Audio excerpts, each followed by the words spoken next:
Hi, my name's Gene and this is Mac Studio. I've been using one for a whole year and I have many thoughts about it. There's pros and cons. Let's do it. Not much to see with the unboxing. Box is much bigger than the Mac Studio itself, probably to protect it from the hardships of traveling. Then there's two pieces that slide a bit and we can remove the rest of the paper. Not much in the box, just the cord. It's the amazing time we live in. This small computer is not just able to compete with Intel-based Mac Pro, it can literally destroy it in many tasks. Its power is allowing me to edit 10-bit 4K 4:2 videos without proxy, with any color correction I want, stabilization, titles, tens of tabs while rendering. This machine can handle most of heavy stuff as easy as a breeze, which already would be a huge task for a Windows machine of this form factor. Our graphic designer did a lot of graphics on this machine and was really impressed by it too. Almost all demands in terms of power are met even by the last generation of Mac Studio. Last gen had two big options. The first one with M1 Max, that's what I've been using, and the second one with M1 Ultra, which is basically two M1 Maxes binned together. M1 Ultra, on the other hand, is not so great. There's trouble with the scaling of tasks. The thing is, graphics cores in M1 Ultra are working as expected only when you do multiple tasks at once, but when you do one heavy task, for example a render or a benchmark, then the graphic performance is identical to M1 Max. All of the graphics cores are being used only if RAM is heavily loaded. That's why Mac Studio with M1 Ultra is making sense only when you need more CPU tasks and not GPU. Good news is M2 Ultra got it all fixed up. Now we have a special memory controller which distributes tasks to graphics cores equally. Because of this issue, in many tasks M2 Max is actually more powerful than M1 Ultra, but if we take CPU tasks, M1 Ultra is still ahead. In our testing of M1 Pro versus M2 Pro versus M1 Max, Mac Studio ended up being really powerful.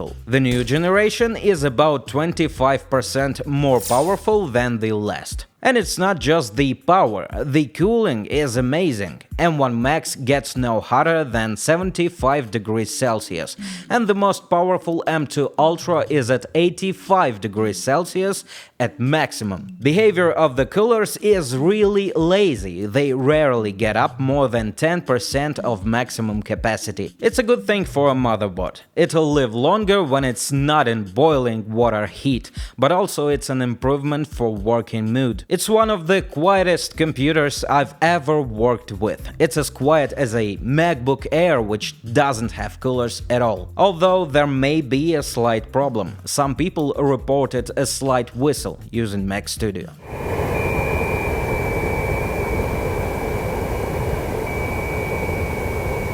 And I'm not over with the pros. Mac Studio's minimal RAM configuration is 32GB, and it's not less than a 512 gigs of disk, which is great. Apple didn't try to make you buy really expensive upgrades, as they often do with their MacBooks. 32 and 512 is more than enough for most tasks. And since it's not a portable machine, you can easily use USB SSDs for storage. Oh, I almost forgot, ports. It's the biggest selection of them in a modern Apple machine. SD card reader gets a huge karma point. 4 Thunderbolts can handle all of your connections, including adapters. You can use USB-A's, there's 2 of them instead of 0 in MacBooks, and 10 gigabit Ethernet is no joke too. The only beef I had with my Mac Studio Sports is HDMI 2.0. When the first Mac Studio was released, there were already plenty of HDMI 2.1 in TVs.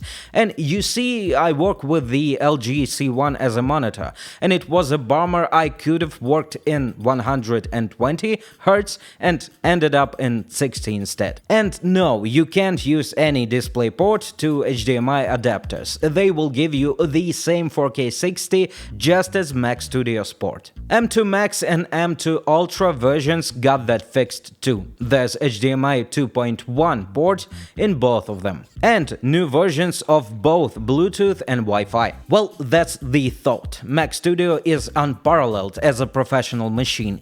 It's made in a smart way, it's really good, but still it has its cons. Ports on the back is a very aesthetically pleasing thing, but if you get the M1 Max or M2 Max option, you don't get Thunderbolt ports on the front. They are usual USB-Cs. That means that if you have any external drives with Thunderbolt connection, you'll have to reach the back of your computer every time. Also, front ports are not great. In some instances, my external SSD just froze until I unplugged it and plugged again. But if you plug your drive on the back Thunderbolt ports, it's never going to happen. It's a strange thing, but it was just what it was, I don't know. I've got pretty annoyed with the power button too. It's leveled with the surface, no embossment or anything, so it's not always easy to find it by just touching it. It's especially annoying if you have Studio placed between, say, monitor speakers placed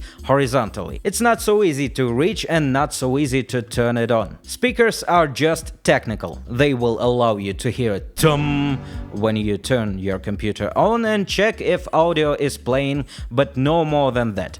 Don't even try to listen to music or watch a movie. Actually, when I think about it, I don't understand why Apple can make superior speakers for their MacBooks, but not for Mac Studio. There's nothing in the box except the cord. Yeah, it's not much trouble to buy a keyboard or a mouse, even a pair of decent speakers, but it's also additional spendings. Where it gets really hard though is the display. Everything that doesn't fit the PPI table will scale in a bad way, and the Studio display is really expensive. Basically, it's just like another Mac Studio, and it's full of really strange decisions, from inability to change height in the default option to the light bleed and type of matrix. You can check my review of that thing here. Actually, you can use any 4K display and scale it virtually to 8K using the Better Display tool.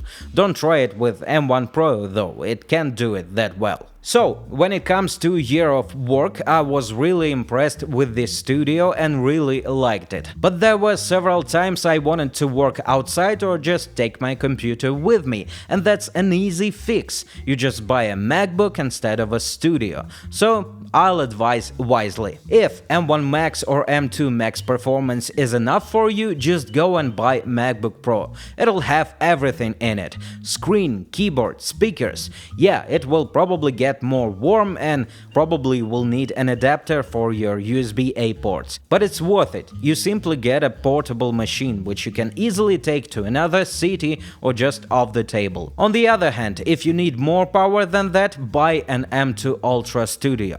M1 Ultra won't let you use all of the potential, and the Mac Pro, while being almost twice as expensive, will give you just the PCI slots, which you probably don't need anyway. M2 Ultra Studio, despite its minimal price of $4,000, will probably justify that amount of money, especially considering that it's professionals who will buy this kind of a machine. And if you work in only one place, you can consider M2 Max or even M1 Max Mac Studio, the latter one being even cheaper now. M-based Macs are getting better every day. Apps and plugins are getting optimized, and even the M1 MacBook Air is now a better deal than it was 3 years ago. Same will happen to the Mac Studio with any chip. Leave a like if this video was helpful and subscribe so you don't miss future ones. Stay tuned. Bye.